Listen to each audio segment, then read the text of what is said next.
This is the world of company secretaries. On this channel, you can watch interviews with company secretaries across the world. Make sure you subscribe and hit that bell icon. Because you have a very unique combination, sir. You were in Mumbai, you have worked with corporate, you have been a teacher, you have been in academics, research, then also your own practice, which went very well. So how did you make that shift to Bangalore? And that time, if you can share with us, it will be helpful, sir.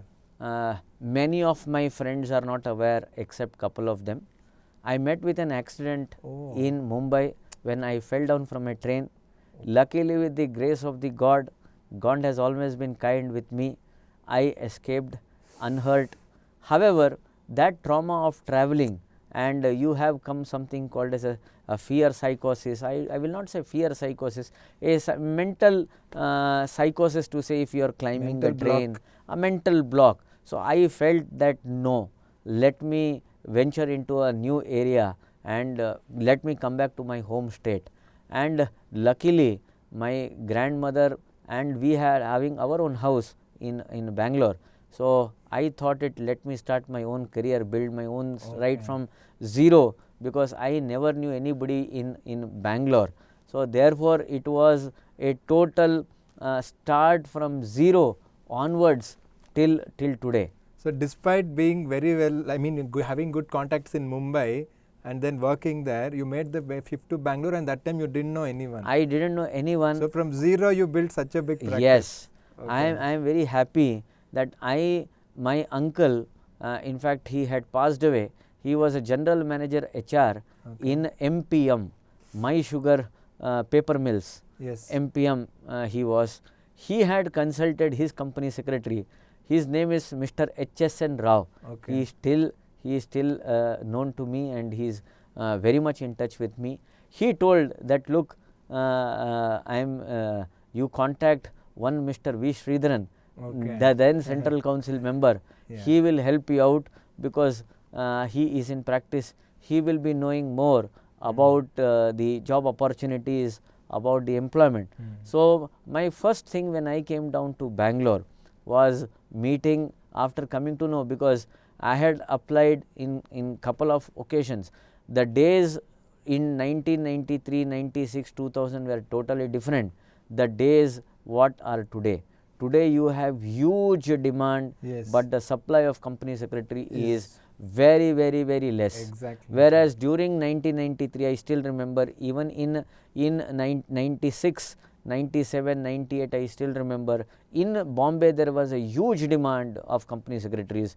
But in Bangalore in 2000 when I was there, I could find that for one employment there used to be 5-6 people, 7-8 people who will be coming. But after that, once I joined one particular company, I felt that I will master not only one single role as company secretary. So in fact, except accounts and finance, I was in all the roles of the company, and the boss was having such a confidence in me that he used to say, for anything Mr. Nagendra is available, you make the best use of him. And at those particular point of time, new concept like EOUs had come, special economic zone had come, and I had on my own, with the help of few of my friends, understood the entire concept and formed some 4-5 EOUs, special economic zone, units, factories also I have established for my bosses. So what I am saying is, all this was possible. Why? It was possible only because of the beautiful course called as company secretary, because once you dive into it and study it very, very carefully, I am sure that you can be master of all. So the opportunities open up as you go ahead in the road, and like you said, you were in Mumbai, then came to Bangalore. Then at that time no one would have thought about EOU, but when that concept came, you pounced on it and made sure that you were the best and established many factories also. And in fact I still recall during those particular time, I had to set up one unit in Kerala, in a place called as Thopampadi. At that particular point of time, there was a language barrier for me, because over there everybody used to speak in only Malayalam, only in Kerala. Whereas I only know either English or I knew only Kannada or Hindi or Marathi or Gujarati to some extent.